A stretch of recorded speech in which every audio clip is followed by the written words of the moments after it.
Hello everyone. તો GPSC paper solution 2016-17નો આરટીઓનું જે પેપર છે એમાં આપણે આગળ વધીએ અને પાર્ટ નંબર 4માં ક્વેશ્ચન નંબર 45થી ચાલુ કરીએ. The positive slack on a PERT indicate that project is. પર્ટની ઉપર જે પોઝિટિવ સ્લેક છે તે શું ઇન્ડિકેટ કરે છે? એવું ઇન્ડિકેટ કરે છે કે પ્રોજેક્ટ છે ને તે અહેડ ઓફ શિડ્યુલ છે, એટલે શિડ્યુલથી આગળ જઈ રહ્યો છે. મીન્સ કે તમારે કોઈ વાંધો નથી, મસ્ત શિડ્યુલથી આગળ જઈ રહ્યો છે. હવે આ તમારે સમજવું હોય તો આપણે કેવી રીતના સમજી શકીએ? ધારો કે 10 દિવસમાં તમારે એક બુક પતાવવાની છે. 10 દિવસમાં એક બુક પતાવવાની છે અને અહીં તારીખ થશે, ધારો કે અહીં 15 તારીખ થશે. 10 દિવસમાં તમારે બુક પતાવવાની છે અને આ તમારે લઈ લેવું પડશે 5 તારીખે. તો 5 તારીખથી 15 તારીખ સુધીમાં તમારે બુક પતાવવાની છે, પરંતુ તમે અહીં 8 તારીખે તમે આ બુક પતાવી દીધી. બરાબર, 8 તારીખે જ 8 નહીં, 12 તારીખે જ તમે આ બુક પતાવી દીધી. બરાબર, તો તમે અહેડ ઓફ શિડ્યુલ છો. મીન્સ કે તમારે 15 તારીખે પતાવવાની હતી, પરંતુ તમે 12 તારીખે જ આ બુક વાંચવાનું પતાવી દીધું. તો તમારી પાસે 3 દિવસનો સ્લેક મળે છે. શું મળે છે? સ્લેક. અને આ જે 3 દિવસનો સ્લેક છે પોઝિટિવ સ્લેક છે. પોઝિટિવ સ્લેક છે એટલે કે તમને એક્સ્ટ્રા 3 દિવસ એમ જ મળે છે. હવે તમે જલસા કરી શકો છો આ 3 દિવસમાં, કેમ કે તમારે 15 તારીખે બુક પતાવવાની હતી, પરંતુ તમે 12 તારીખે જ પતાવી દીધી. એટલે તમે અહેડ ઓફ શિડ્યુલ છે એવું કહેવાય. બરાબર, તો અહેડ ઓફ શિડ્યુલ કોને કહેવાય ખબર પડી ગઈ તમને? પોઝિટિવ સ્લેક હોય, અહેડ ઓફ શિડ્યુલ હોય એટલે કે તમે આગળથી જ કામ પતાવી દીધું છે, તો તેને અહેડ ઓફ શિડ્યુલ કહેવાય. Question number 46. The ability of the material to resist softening at a high temperature is known as hot hardness. હવે હાઈ ટેમ્પરેચર હોય અને હાઈ ટેમ્પરેચર પર પણ મટીરિયલ્સ છે એ જો તમારું સોફ્ટ નહીં થઈ જતું હોય, મીન્સ કે હાર્ડનું હાર્ડ જ રહેતું હોય, તો તેને કહેવાય હોટ હાર્ડનેસ. હાર્ડનેસ તો છે પણ કેવી? Hot hardness. આમાં જ પછી રેડ હોટ હાર્ડનેસ બી આવે. રેડ હોટ હાર્ડનેસ કે જો મટીરિયલ્સ એકદમ રેડ થઈ જતું હોય, એટલું બધું હોટ થતું હોય તો પણ એકદમ હાર્ડ જ રહેતું હોય, તો તેને રેડ હોટ હાર્ડનેસ કહેવાય. Question number 47. Slow plastic deformation of metals under a constant stress is known as. Creep કહેવાય આને તો exactly. Slow plastic deformation of the metals under a constant stress. આનું મસ્ત એક્ઝામ્પલ આપું તો 2 થાંભલા હોય, તે થાંભલાની વચ્ચે પહેલાં તાર લગાવેલો હોય. બરાબર, આપણે જે ઇલેક્ટ્રિસિટીના થાંભલા આવે તેની અંદર જે વાયર લગાવેલો હોય તે આવો હોય. દિવસો જતાં ધીમે ધીમે કોન્સ્ટન્ટ ડિફોર્મેશન આવશે એમાં, અને એ આવી રીતના સેક કરતો થઈ જશે. તો આ જે પોઝિશન છે એને ક્રીપ કહેવાય. આ જે ઘટના છે એને ક્રીપ કહેવાય. ક્રીપના કારણે, કોન્સ્ટન્ટ સ્ટ્રેસના કારણે ક્રીપ આવે, અને ક્રીપના લીધે આ રીતે તમારા જે વાયર છે તે આવી રીતના સેક કરી જાય, તો તેને ક્રીપ કહેવાય. ક્રીપ એ મેજરલી ટેમ્પરેચર પર પણ ડિપેન્ડ કરે છે. મીન્સ કે ટેમ્પરેચર વધારે હોય તો ક્રીપ વધુ સ્પીડમાં થાય. મીન્સ બહુ જલ્દી સેક કરી જશે તમારો વાયર અથવા કોઈ પણ વસ્તુ, બીમ જે હોય તે. Question number 48. This is the smallest diameter of a screw thread. Screw થ્રેડનો આ જે ડાયામીટર છે એકદમ સ્મોલ છે. અહીં નોમેનક્લેચર મેં આપ્યું છે સ્ક્રૂ થ્રેડનું. તો જે એકદમ એક્સટર્નલ ડાયા હોય, એકદમ બહારનો, તેને કહેવાય મેજર. વચ્ચેનો જે ડાયા હોય એકદમ એક્સટર્નલ ડાયા, અને મેજર કહેવાય. વચ્ચેનો હોય તેને પીચ કહેવાય, અને એકદમ નીચેનો હોય માઇનોર કહેવાય. 3 ડાયા: મેજર, માઇનર એન્ડ પીચ. પછી આ જે સપાટી છે એને ફ્લેંક કહેવાય. આ જે એકદમ વચ્ચેનો ખાંચો છે જ્યાં 2 થ્રેડ મળે તેને કહેવાય રૂટ, અને જે ઉપરનો ટોચનો છે તેને કહેવાય ક્રેસ્ટ, CREST, ક્રેસ્ટ. અને આ 2 જે થ્રેડ છે તેની વચ્ચેનું ડિસ્ટન્સ છે તેને પણ પીચ કહેવાય. પી. બરાબર, અને આ જે એંગલ આવે 2 થ્રેડની વચ્ચે જે એંગલ આવે એને કહેવાય થ્રેડ એંગલ અથવા angle of thread.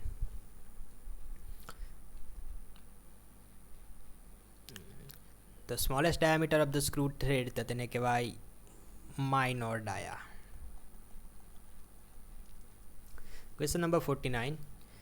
Reciprocating pumps are no more seen. એટલે કે તમે ઇન્ડસ્ટ્રીમાં જશો તો રેસિપ્રોકેટિંગ પંપ તમને બહુ ભાગ્યે જ જોવા મળશે ઇન ઇન્ડસ્ટ્રીયલ એપ્લિકેશન.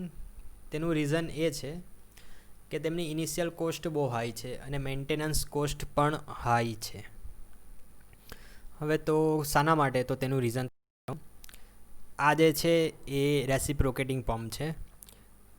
અહીંથી પાણી સક થશે. શાના મદદથી? તો આ જે પિસ્ટન છે, આ પિસ્ટન ઇન એન્ડ આઉટ થશે, અંદર બહાર થશે પિસ્ટન. તો અહીં સક્શન થશે. આ વાલ્વ આપેલા હોય છે જે ઓટોમેટિક સક્શન અને ડિસ્ચાર્જના લીધે ક્લોઝ અને ઓપન થતા હોય છે. આ જે પિસ્ટન છે તે અંદર બહાર થાય અને તેથી આપણે કેમ પેલી પાણીની પિચકારી હોય તેમાં અંદર બહાર ખેંચીએ તે મુજબ પાણી ઉપર આવશે, પછી પાણી અહીંથી ડિલિવરી થશે અહીં.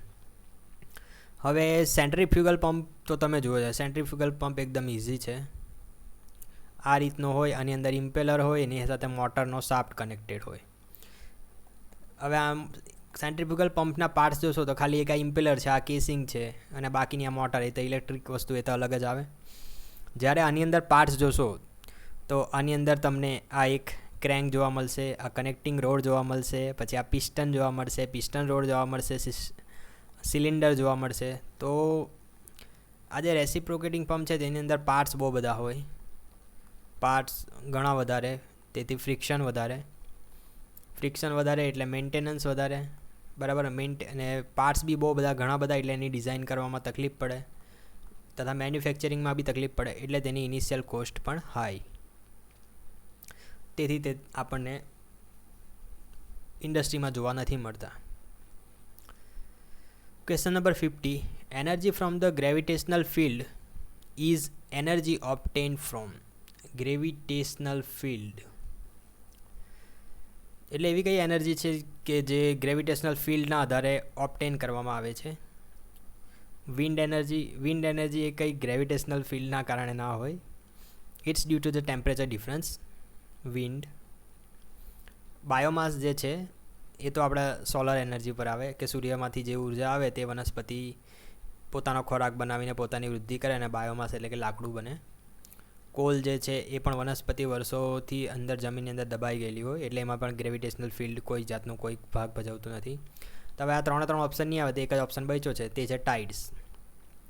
ટાઇડ્સ એ ગ્રેવિટેશનલ ફિલ્ડના કારણે હોય છે. ચંદ્ર અને પૃથ્વીની વચ્ચે જે પણ આપલે થતું હોય, કંઈક એવો ફોર્સીસની આપલે થાય ને તેના કારણે ટાઈપ ભરતી અને ઓટ આવે છે. ક્વેશ્ચન નંબર 51 જોઈએ તો mercury does not wet glass. Mercury જે છે એને તમે હાથમાં પણ લેશો ને તો બી તમારો હાથ ભીનાશે નહીં. જ્યારે પાણી લેશો તો હાથ ભીનાઈ જશે. So mercury does not wet glass. એનું રીઝન શું છે? Due to the property of liquid. કઈ પ્રોપર્ટીના કારણે? તો કે સરફેસ ટેન્શનના કારણે. આ એક ઇમ્પોર્ટન્ટ ક્વેશ્ચન છે, થોડું ધ્યાન રાખજો, કેમ કે આમાં એડહેશન અને કોહેશન આ બંને પણ ઘણીવાર આપણાથી ટીક થઈ જાય ભૂલમાં, પણ ના, એ સરફેસ ટેન્શનના કારણે જ mercury does not wet glass. Surface tension એટલે આ રીતનું પાર્ટિકલ હોય છે. મર્ક્યુરીનું પાર્ટિકલ આ રીતનું હોય છે, જ્યારે પાણીનું જે પાર્ટિકલ છે તે આ રીતનું હોય છે. તો પાણીનો પાર્ટિકલ તો તમે જોશો તો એનો કોન્ટેક એરિયા બહુ વધારે છે, જ્યારે આ મર્ક્યુરીનો પાર્ટિકલ છે તેનો કોન્ટેક એરિયા બહુ ઓછો છે, કેમ કે એનું સરફેસ ટેન્શન બહુ વધારે છે. એટલે કે અંદરના જે અણુઓ છે તે બહારના અણુઓને એકદમ ખેંચી રાખે. જો થોડું તમને સમજાવું તો આ જે અંદરના મોલેક્યુલ છે એ આ સરફેસના જે મોલેક્યુલ છે તેને પોતાની તરફ ખેંચે, બહુ જ ખેંચે, વધારે પડતા ખેંચે. એટલે શું છે કે આ મોલેક્યુલ્સ જે છે એકબીજા સાથે જ વધારે એટ્રેક્ટ થયેલા હોય અને પોતે સ્પેરિકલ શેપમાં જ રહે. જ્યારે પાણીમાં એટલું બધું સરફેસ ટેન્શન હોતું નથી, તેથી તેના મોલેક્યુલ આવી રીતના ફેલાઈ જાય અને એનો પાણીનો જે શેપ છે એ થોડો સ્પેરિકલ નહીં રહે. જ્યારે કોઈ પણ સપાટીના કોન્ટેક્ટમાં આવે ત્યારે એ સ્પેરિકલ નથી રહેતા. તો mercury does not wet glass, તો તેનું રીઝન છે surface tension. Question number 52. The stress strain relation of the Newtonian fluid. Newtonian fluid જે છે તેમાં સ્ટ્રેસ સ્ટ્રેન રિલેશન કઈ ટાઈપનું હોય છે?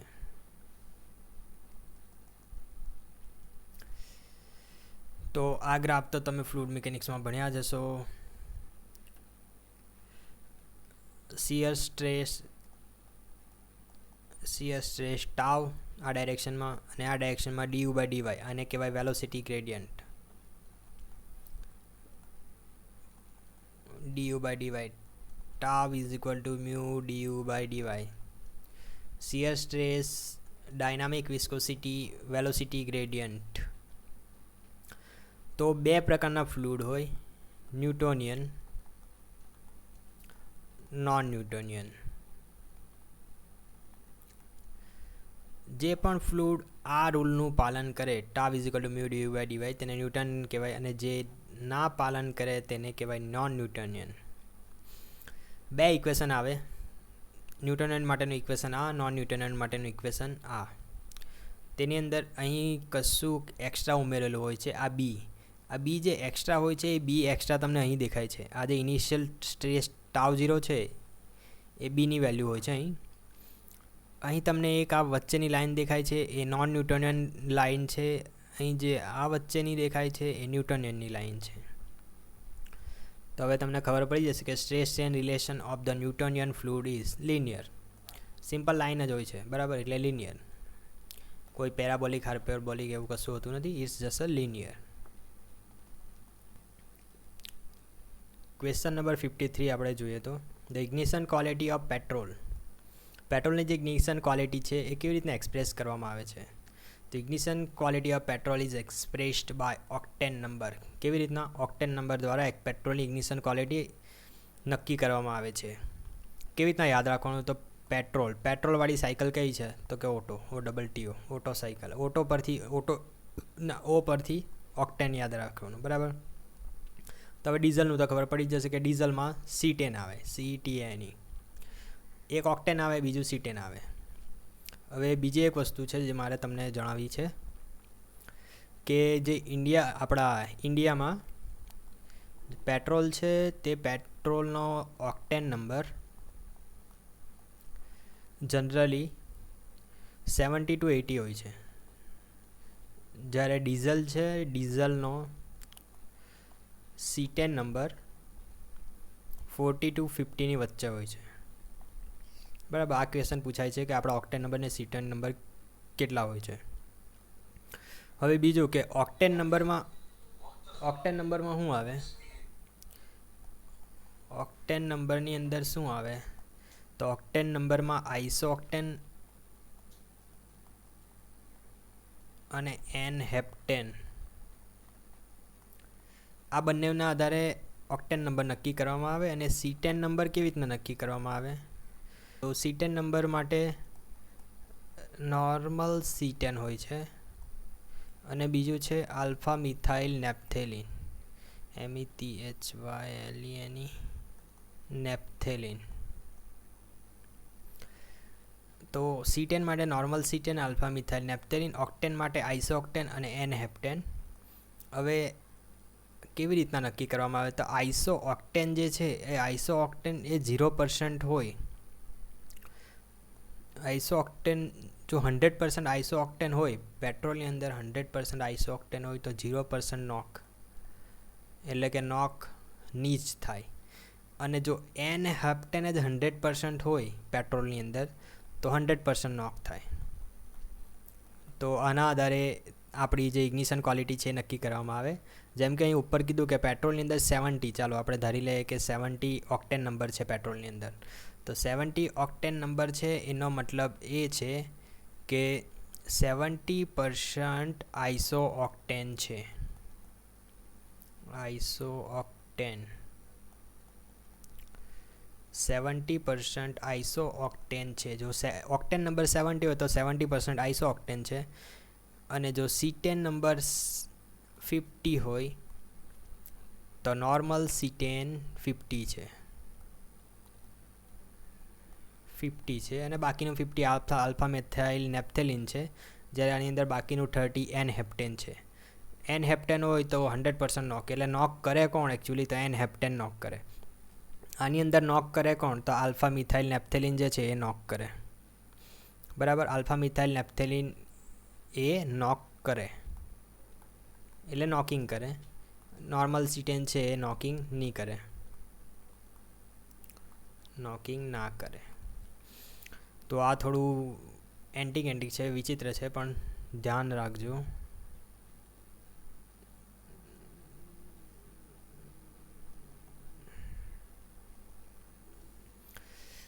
ઇન્ડિયામાં પેટ્રોલ અને ડીઝલની વાત કરીએ તો પેટ્રોલનો ઓક્ટેન નંબર છે 70 to 80ની વચ્ચે, ડીઝલમાં C10 નંબર છે 40 to 50ની વચ્ચે. હવે ઓક્ટેન નંબર શાના આધારે નક્કી કરવામાં આવે છે? તો ઓક્ટેન નંબર નક્કી કરવા માટે આઈસો ઓક્ટેનની જરૂર પડે અને એન હેપ્ટેનની જરૂર પડે. આઈસો ઓક્ટેન જે છે એ નોકિંગ કરતું નથી અને એન હેપ્ટેન જે છે એ 100% નોકિંગ કરે છે. હવે આ બંનેનું મિક્સ કરવામાં આવે. નોકિંગ ઘટાડવા માટે શું કરવામાં આવે? આ બંનેનું મિક્સ કરવામાં આવે. મિક્સ કેવી રીતના કરવામાં આવે? તો 70 ઓક્ટેન નંબર હોય તો 70% આઈસો ઓક્ટેન લેવામાં આવે અને 30% એન હેપ્ટેન લેવામાં આવે. આવી જ રીતે C10 નંબરમાં જે નોર્મલ C10 છે એ નોક કરતું નથી અને આલ્ફા મિથાઇલ નેપ્થેલિન જે છે એ નોકિંગ કરે છે. તો એ બંનેનું મિક્સચર લેવામાં આવે. જેમ કે 50 હોય તો 50% નોર્મલ C10 હોય છે અને 50% આલ્ફા મિથાઇલ નેપ્થેલિન હોય છે. અહીં આલ્ફા મિથાઇલ નેપ્થેલિન નોકિંગ કરે છે. બરાબર. હવે આગળ જોઈએ તો question number 54. The front view of a cube when it resting on horizontal plane on one of its faces and other face is parallel to vertical plane. તો એનો જે ફ્રન્ટ વ્યૂ છે એ કેવો હશે? ક્યુબનો ફ્રન્ટ વ્યૂ બતાવો કે જ્યારે તે હોરિઝોન્ટલ પ્લેનની ઉપર પોતાની એક ફેસ છે તેના પર પડેલો છે અને એની એક બીજી ફેસ છે તે વર્ટિકલ પ્લેનની સાથે પેરેલલમાં છે. તો અહીં મેં તમને ફિગર આપી દીધી છે. આ જે છે પ્લેન હોરિઝોન્ટલ પ્લેન કહેવાય, અને વર્ટિકલ પ્લેન કહેવાય. અને આપણે જે ફર્સ્ટ એંગલ પ્રોજેક્શન અહીં મેં યુઝ કર્યું છે. આ જો આ એક ફેસ છે, એ ફેસ રેસ્ટિંગ ઓન HP એટલે હોરિઝોન્ટલ પ્લેનની ઉપર પડેલી છે અને બીજી એક પ્લેન છે એરિયા, તે પ્લેન વર્ટિકલ પ્લેનની સાથે પેરેલલ છે. અને એનો ફ્રન્ટ વ્યૂ જોવાનો તો આ જે ડાયરેક્શન છે એ તમને ફ્રન્ટ વ્યૂ આપશે. ફ્રન્ટ વ્યૂમાં તમે જોશો તો આ સામેનો એક ચોરસ દેખાશે. ચોરસ એટલે સ્ક્વેર દેખાશે. એ સ્ક્વેરનું પ્રોજેક્શન થશે ડાયરેક્ટ વર્ટિકલ પ્લેનની ઉપર. તો ફ્રન્ટ વ્યૂમાં તમને મળશે square. So answer is square. Question number 55. In a solar panel, the metal used is. Solar પેનલની અંદર કઈ મેટલ યુઝ થાય? તો કે સિલ્વર એટલે કે ચાંદીનો ઉપયોગ કરવામાં આવે. Question number 56. What is the calorific value of diesel? ડીઝલની કેલોરીફિક વેલ્યુ કેટલી છે? 45. ડીઝલની કેલોરીફિક વેલ્યુ અહીં આન્સરમાં આપેલી છે 45, પણ એકચ્યુઅલી 45.5 મેગા જૂલ પર કિલોગ્રામ છે. અને જ્યારે પેટ્રોલની 45.8 મેગા જૂલ પર કિલોગ્રામ છે.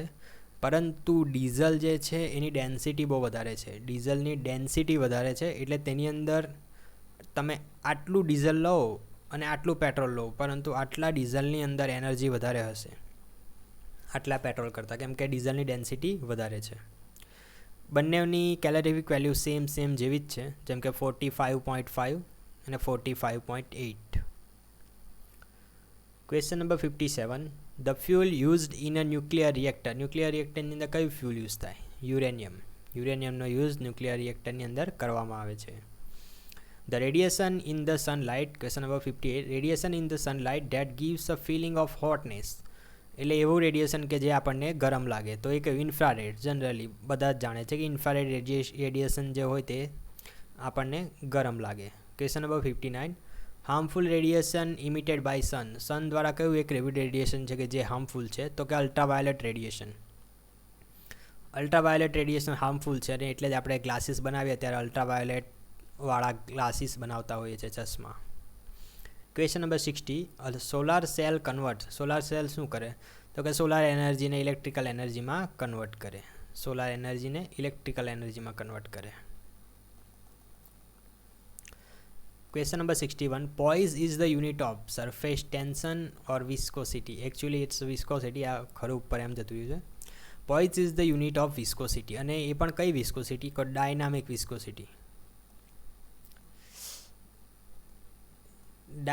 વિસ્કોસિટી.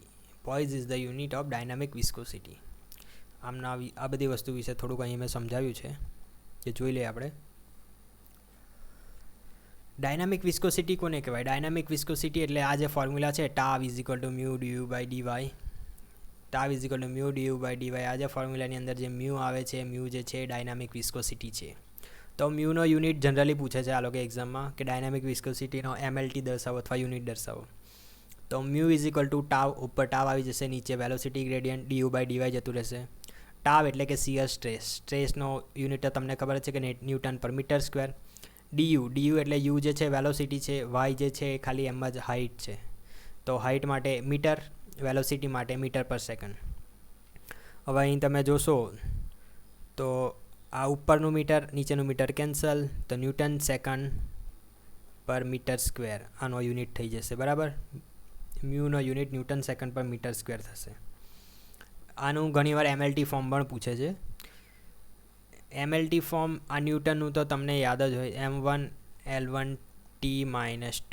બરાબર, સેકન્ડ માટે T1 અને નીચે L2. તો આ જોશું તમે તો L-1T-1,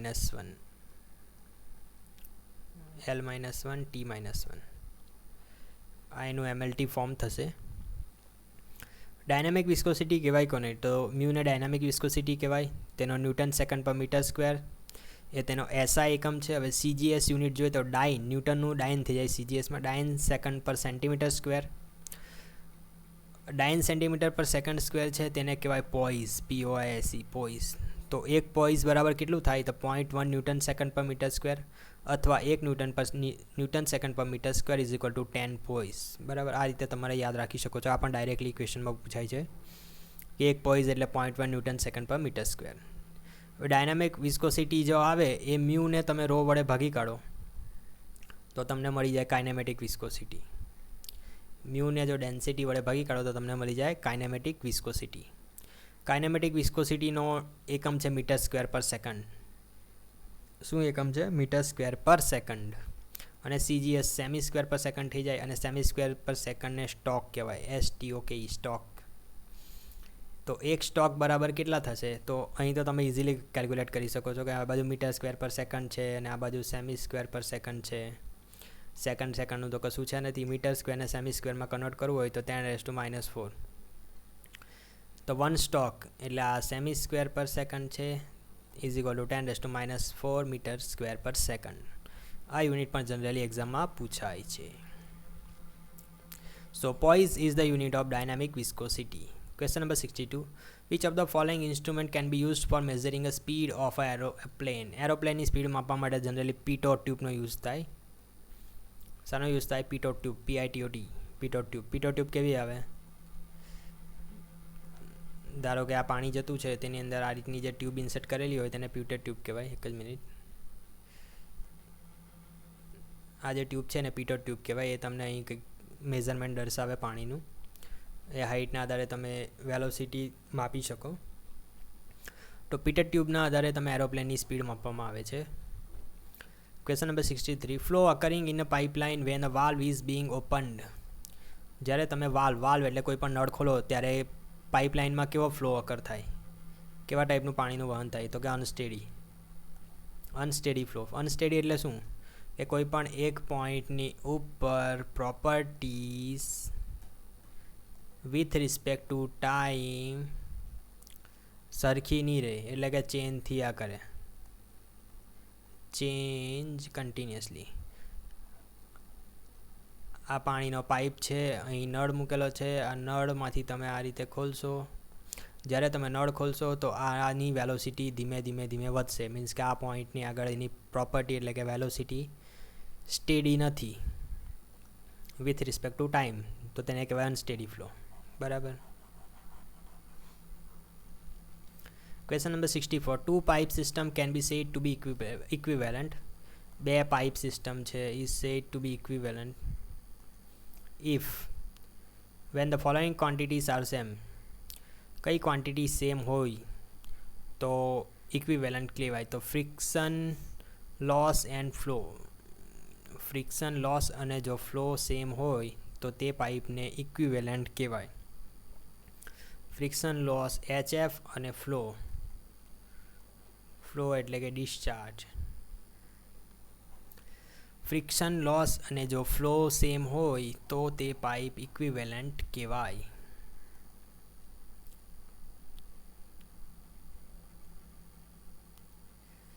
ક્વેશ્ચન નંબર 65 જોઈએ તો કેવિટેશન ઇઝ કોઝડ બાય. કેવિટેશન ક્યારે થાય? હવે જનરલી કેવિટેશન ક્યારે થાય? આ તમારો પંપ ચાલતો હોય, નીચેથી પાણી સક થતું હોય, પંપ ચાલતો હોય તો અહીંયા શું થાય? અહીં વેક્યુમ ક્રિએટ થાય. વેક્યુમ ક્રિએટ થાય એટલે કે લો પ્રેશર જનરેટ થયું તો ત્યાં કેવિટેશન થવાના ચાન્સીસ રહે. હવે કેવિટેશન એટલે હું તે તમને કહી દઉં. કેવિટેશન એટલે કે પ્રેશર લો થઈ ગયું તો ત્યાં શું થયું? વેક્યુમ. હવે વેક્યુમ થયું તો શું થાય? જે પણ પાણી હોય ત્યાં તે પાણી વરાળમાં રૂપાંતર થવા માંડે, અને વરાળમાં રૂપાંતર થવા માંડે એટલે પતી ગયું. પછી તમારો જે પંપ છે એ બ્લોક થઈ જાય અને તમારું પાણી ઉપર ખેંચતું જ બંધ થઈ જાય. આની પાછળ થોડી બહુ મોટી ફિનોમિના છે બધી, પરંતુ આપણે બહુ ડીપમાં નથી જતા. Cavitation caused by low pressure. Question number 66. Centrifugal pump is started with its delivery valve kept fully closed. એનો જે ડિલિવરી વાલ્વ છે તેને ફુલ્લી પહેલાં ક્લોઝ કરી દેવાનો, પછી જ સેન્ટ્રીફ્યુગલ પંપ જે છે એને ચાલુ કરવાનો. So centrifugal pump is started with its delivery valve completely closed. હવે એનું રીઝન શું છે? તો when the pump started with no discharge pressure, એટલે કે જો ડિલિવરી વાલ્વ તમે કમ્પ્લીટલી ઓપન રાખો તો શું થશે? Flow will go to the maximum, એકદમ મેક્સિમમ ફ્લો થઈ જશે, અને power required will go to the maximum, અને જે તમે પાવર ઇનપુટ કરો છો તે પણ એકદમ મેક્સિમમ થઈ જશે.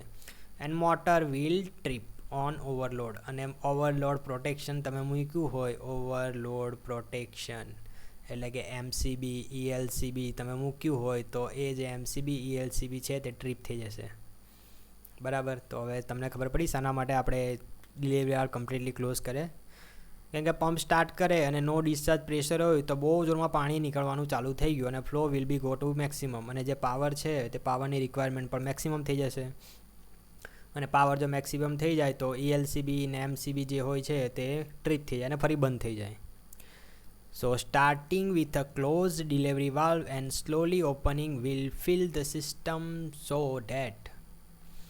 અને તેથી જ આપણે પહેલાં સ્ટાર્ટિંગમાં બંધ રાખવાનો ડિલિવરી વાલ્વ, પછી ધીમે ધીમે તેને ખોલવાનો, અને જેથી શું થશે? Hydraulic friction reduce the flow to match the available power, અને જેથી હાઇડ્રોલિક ફ્રિક્શન છે તે મેચ થઈ જાય.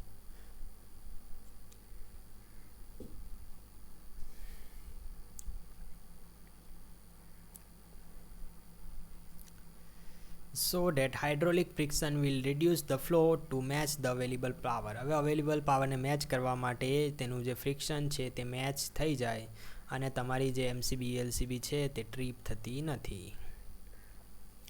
Question number 67. Multi stage centrifugal pump are use to obtain high head. High head મેળવવા માટે મલ્ટી સ્ટેજ સેન્ટ્રીફ્યુગલ પંપ વાપરવામાં આવે. મલ્ટી સ્ટેજ એટલે પહેલો સ્ટેજ છે તેની અંદર P1 પ્રેશર વધાર્યું, બીજા સ્ટેજની અંદર P2 પ્રેશર વધાર્યું, ત્રીજા સ્ટેજની અંદર P3 વધાર્યું, આની અંદર 10 વધાર્યું તો ટોટલ થશે 30. એટલે એકદમ વધારે ઊંચું હેડ. એટલે હેડ કોને કહેવાય તો ખબર ને? તમારે પાણી આ પહેલી બિલ્ડિંગ પર ચડાવવું છે પહેલાં માળે તો તેનું હેડ કહેવાય. હેડ કેટલું છે? તો આજે પહેલી બિલ્ડિંગ પર ચડાવવું છે તો તેનું હેડ કહેવાય. કેટલે ઊંચા સુધી તમારે પાણી લઈ જવું છે તેને હેડ કહેવાય. Question number 68. Low specific speed of turbine implies that. જો સ્પીડ ઓછી હોય તો તે ટર્બાઇન કયું હશે? તો ઇમ્પલ્સ ટર્બાઇનની સ્પેસિફિક સ્પીડ ઓછી હોય છે. સ્પેસિફિક સ્પીડ કોને કહેવાય? The value for a turbine is the speed of geometrically similar turbine which would produce the unit power under unit head.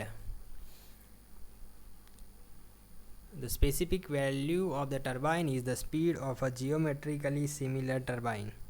આ તમને સમજાવું તો એક ટર્બાઇન આટલી સાઇઝનું છે.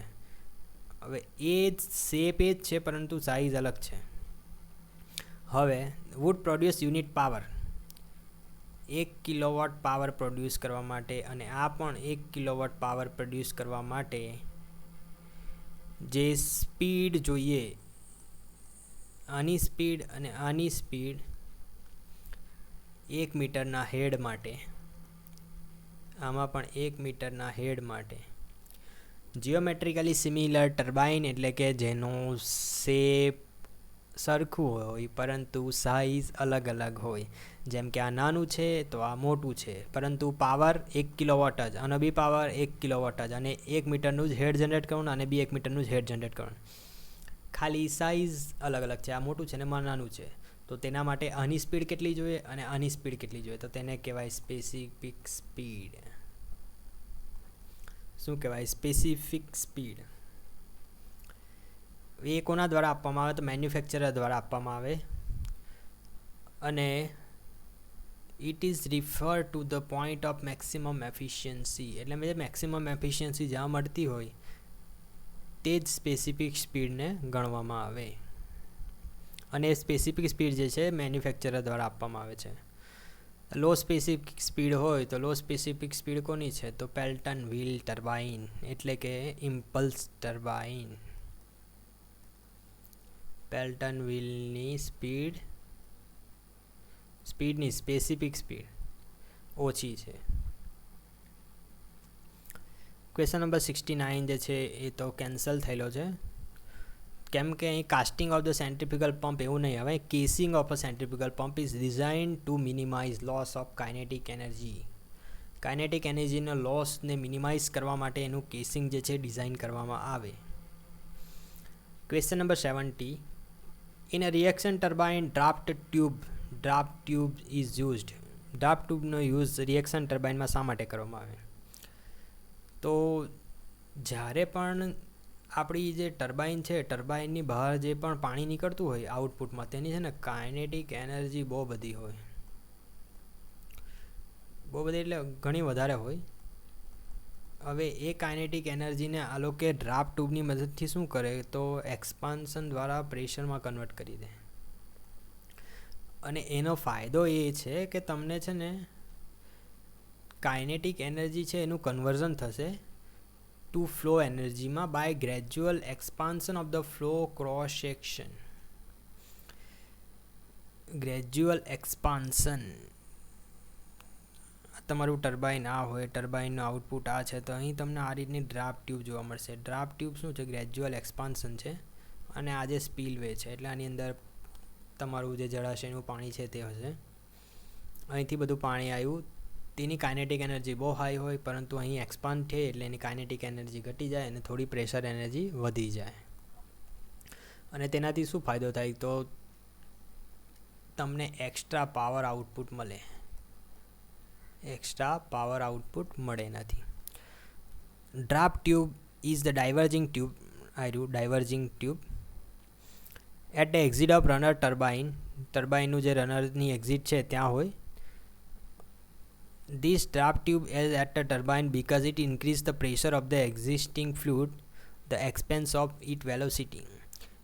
એ જ મેં તમને આગળ કીધું હતું કે તેની કાઇનેટિક એનર્જીના એક્સપેન્સમાં તેની પ્રેશર એનર્જી તમને વધારી આપે છે. Question number 71. Francis and Kaplan turbine fall under the category of reaction turbine. Francis and Kaplan turbines fall under the category of reaction turbine. Question number 72. Sensible heat is the heat required to. બે heat આવે, latent and sensible. લેટન્ટમાં શું થાય? Temperature change ના થાય. આમાં temperature change થાય. Sensible is the heat required to increase the temperature of the liquid or vapor. વેપરને લિક્વિડમાં ચેન્જ કરવા માટે તો લેટન્ટ હીટ જોઈએ, લિક્વિડને વેપરમાં ચેન્જ કરવા માટે બી લેટન્ટ હીટ જોઈએ. કન્વર્ટ વોટર ઇન્ટુ સ્ટીમ, તો તેના માટે પણ તમને લેટન્ટ હીટ જોઈએ. તો પછી સેન્સિબલ હીટ ટેમ્પરેચર ચેન્જ કરવા માટે જ જોઈએ. Question number 73. The following are the method for compounding except velocity and pressure compounding. આ બે તો કમ્પાઉન્ડિંગની મેથડ છે, પરંતુ વોલ્યુમ કમ્પાઉન્ડિંગ એવી કોઈ પણ મેથડ છે નથી. બરાબર.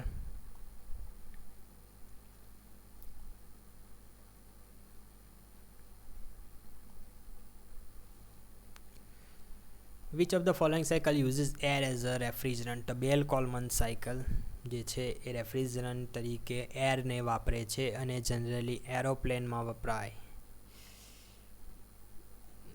એરોપ્લેનની રેફ્રિજરેશન સિસ્ટમમાં air is act as a refrigerant અને એને બેલ કોલમન સાયકલ કહેવાય. અને આ જે બેલ કોલમન સાયકલ છે તેનું બીજું નામ છે reverse Brayton cycle. Reverse Brayton cycle. Question number 75. The refrigerant for a refrigerator should have. હવે જે પણ રેફ્રિજરન્ટ આપણે વાપરવાના છે રેફ્રિજરેટરમાં તો તેનું શું હોવું જોઈએ, તો તેની કેરેક્ટરિસ્ટિક શું હોવું જોઈએ? તો એ જે રેફ્રિજરન્ટ છે તેની લેટન્ટ હીટ ઓફ વેપરાઇઝેશન વધારે હોવી જોઈએ. કેમ? તો કે તેનું રીઝન એ છે, આટલી સાઇઝમાં રેફ્રિજરન્ટ લો અને આટલી સાઇઝમાં રેફ્રિજરન્ટ લો, પરંતુ આની જો લેટન્ટ હીટ ઓફ વેપરાઇઝેશન 100 છે અને આની લેટન્ટ હીટ ઓફ વેપરાઇઝેશન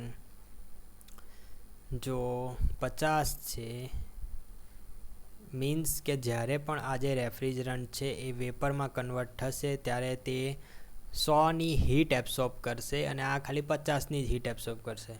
હવે આપણે જો પોતાની આખી સિસ્ટમ મીન્સ કે કન્ડેન્સર, એવોપરેટરને બધું ડિઝાઇન કરવું હોય અને જો આ આટલું મોટું વોલ્યુમવાળું રેફ્રિજરન્ટ વાપરીએ તો તમારી ટ્યુબની સાઇઝ બધી વધી જાય.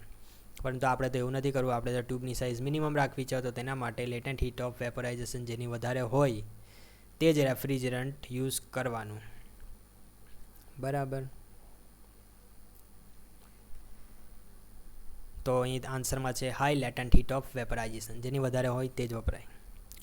Question number 76. Refrigeration in aeroplane usually employees the following refrigerant. આ ઉપરનું જે કીધું તે જ અહીં આવી ગયું. એરને વાપરે Bell Coleman reverse Brayton cycle. Question number 77. The back of the tube at the back of the domestic રેફ્રિજરેટરની પાછળના ભાગે જે ટ્યુબ આવે તે શું કરે? હીટ રિજેક્ટ કરે. તમે પાછળની બાજુ પકડશો તમારું ફ્રીજ તો ગરમ લાગશે, હીટ રિજેક્ટ કરે. હીટ રિજેક્ટ કોણ કરે? તો કન્ડેન્સર જે હોય છે તે હીટ રિજેક્ટ કરે. તો answer is condenser tube. 78. The working cycle in case of the four stroke engine completed in. કેટલા સ્ટ્રોકની અંદર અથવા કેટલી સાયકલની અંદર 4-સ્ટ્રોક એન્જિનની જે આખી સાયકલ છે એટલે કમ્પ્લીટ થઈ જાય? કઈ સાયકલ એટલે અહીં તમે પહેલાં સક્શન કરો, કોમ્પ્રેશન કરો, એક્સપાન્શન કરો અને પછી એક્ઝોસ્ટ કરો. આ જે આખી સાયકલ છે એ કેટલી સાયકલમાં કમ્પ્લીટ થાય? તો અહીંથી નીચે આવ્યા પછી પાછું ઉપર ગયા. આ એક સાયકલ થઈ અને 2 સાયકલ છે. 2 સાયકલની અંદર કમ્પ્લીટ થઈ જશે. 2-સ્ટ્રોક એન્જિનની અંદર તો ખાલી એક જ સાયકલમાં, એક જ રિવોલ્યુશનમાં, સાયકલ એટલે રિવોલ્યુશનમાં, સોરી, એક જ રિવોલ્યુશનમાં તમારું બધું પતી જશે. જ્યારે 4-સ્ટ્રોકની અંદર 2 રિવોલ્યુશન જોઈએ. Question number 79. The Hooke's law for the vibration of the spring for a free oscillation is.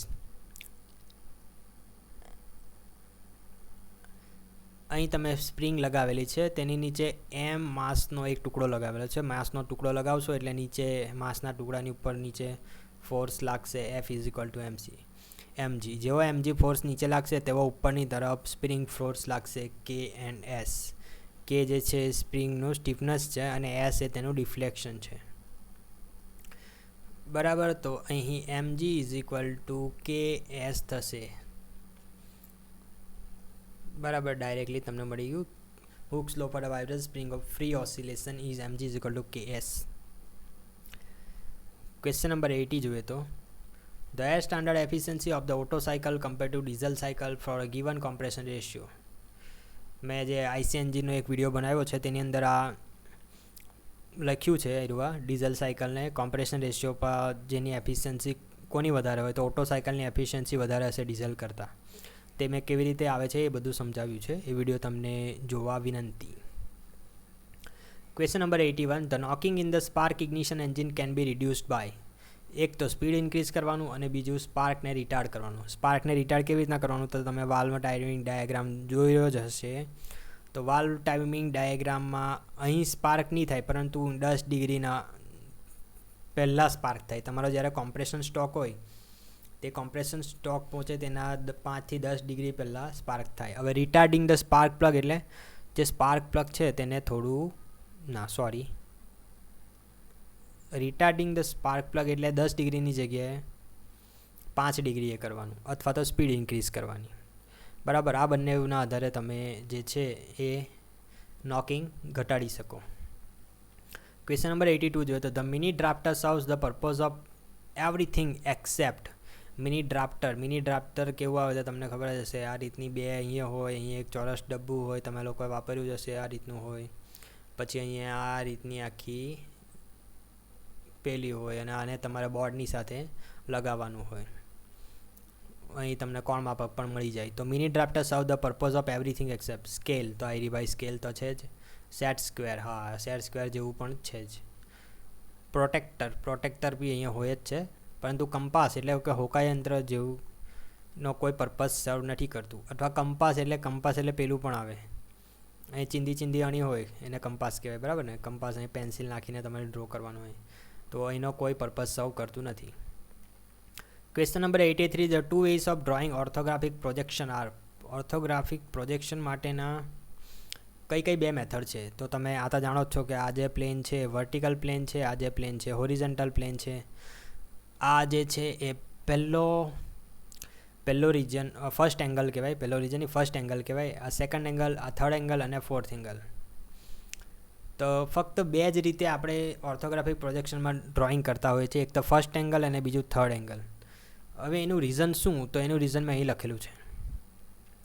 We use first angle and third angle projection because it assumes that the horizontal plane is rotated clockwise. હવે આ ભલે vertical plane અને horizontal plane આ રીતે હોય, પરંતુ તમે જ્યારે પણ ડ્રોઈંગ પોતાના પેજીસની અંદર કરશો ને, તો આ જે વર્ટિકલ પ્લેન છે, જોઈ લો એક જ મિનિટ, આ જે વર્ટિકલ પ્લેન છે ને વર્ટિકલ જ રાખી, પરંતુ જે હોરિઝોન્ટલ પ્લેન એમ હતી ને, આ જે હોરિઝોન્ટલ પ્લેન હતી તેને આપણે ક્લોકવાઇઝ રોટેટ કરીને નીચે લઈ ગયા. એટલે અહીં નીચે હોરિઝોન્ટલ પ્લેન જશે, અહીંયા વર્ટિકલ પ્લેન જશે. હવે હોરિઝોન્ટલ પ્લેનની અંદર તમને શું દેખાય? હોરિઝોન્ટલ પ્લેનની અંદર કોઈ ઓબ્જેક્ટ મૂકેલો હોય તો અહીં વર્ટિકલ પ્લેનની અંદર ફ્રન્ટ વ્યૂ દેખાય અને હોરિઝોન્ટલ પ્લેનની અંદર તમને ટોપ વ્યૂ દેખાય. અને તેથી જ તમે કોઈ પણ પેજની અંદર ફ્રન્ટ વ્યૂ દોરો તો ઉપર આવશે ફર્સ્ટ એંગલમાં, અને ટોપ વ્યૂ દોરો તો અહીં નીચે આવશે, કેમ કે આ વર્ટિકલ પ્લેન છે અને આ હોરિઝોન્ટલ પ્લેન છે.